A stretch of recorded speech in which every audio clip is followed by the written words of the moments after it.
আসসালামু আলাইকুম রহমতুল্লাহ। ওয়ালাইকুম আসসালাম রহমতুল্লাহ বরকাত। জি, শেখ, আমি বাংলাদেশ রংপুর বিভাগ থেকে বলতেছি। বলেন।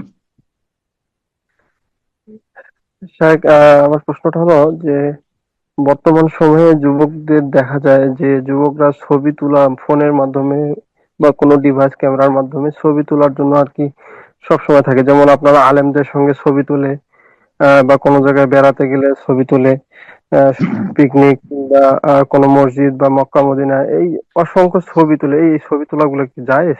আহ, শেখ শেখ সালে আল ফজল, উনি তো মনে হয় হারাম বলছিল বিষয়টা, যদি একটু বিস্তারিত বলতেন।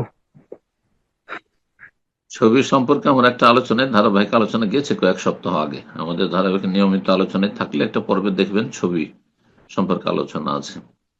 ছবি, কোন ছবিটা সর্বসম্মতিক্রমে হারাম? যেটা দেহ বিশিষ্ট, স্ট্যাচু, হ্যাঁ, আর আপনার যেগুলো ক্যামেরার ছবি, সেগুলিতে বড় ইখতলাফ রয়েছে। একদল বলছেন সেটা না জায়েজ, আর একদল বলছেন যে জায়েজ, আর একদল বলছেন প্রয়োজন হলে জায়েজ, আর বিনা প্রয়োজনে জায়েজ নয়।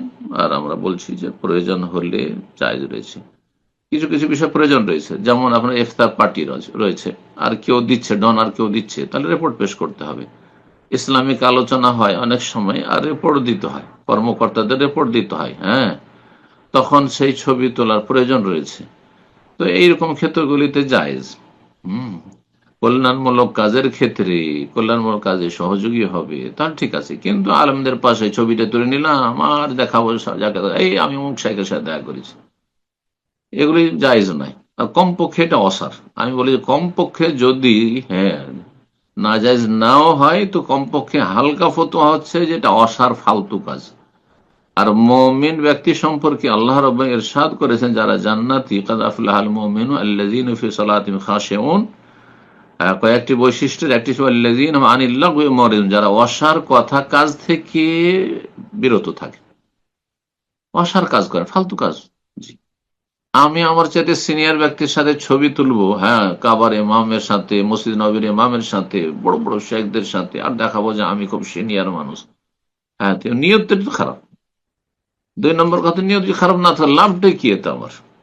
হ্যাঁ, লাভ আছে? ওয়াসার কথা কাজের সংজ্ঞা আমি করেছি। হ্যাঁ, ওলামারা কি করেছেনই, কিন্তু অসার কথা কাজ শব্দটিও বুঝছেন লাগো। আমি যেটা বলে থাকি আমার আলোচনায়, সেটা হচ্ছে যেই কাজ করলে মানুষের জীবনটা খুব মূল্যবান, জীবন আমার আপনার লাইফটা খুব মূল্যবান, এই সময়গুলোর অনেক মূল্য আছে, আর ফিরে আসবে, যে সময়টা চলে যাচ্ছে আর ফিরে আসবে না। যে কোনো ক্ষেত্রে হোক না কেন, ফিরে আসবে না। সুতরাং এই সময়গুলোতে আমাদেরকে ভালো কাজ করতে হবে, মূল্যবান কাজ করতে হবে, হ্যাঁ, গঠনমূলক কাজ করতে হবে, যাতে দিনের ফায়দা না হয় দুনিয়ার ফায়দা। অসার কাজ, লাগো ফালতু কাজ কি? সেটা হচ্ছে যাতে একটা টাকা হালাল রিজিকও নেই, আর একটা নেকিও নেই। না একটি নেকি পেলেন, না একটা টাকা আপনার হালাল রিজিক উপার্জন হইল, ইনকাম হইল, সেই কাজটি হচ্ছে অসার। তো এই ছবি তোলা, শেখদের সাথে, সাথী বন্ধুদের সাথে ছবি তোলা, আর এই মক্কা মদিনা আসলাম, এই ছবি তুললাম, এতে একটা নেকি আছে না গোনার সম্ভাবনা বেশি রয়েছে?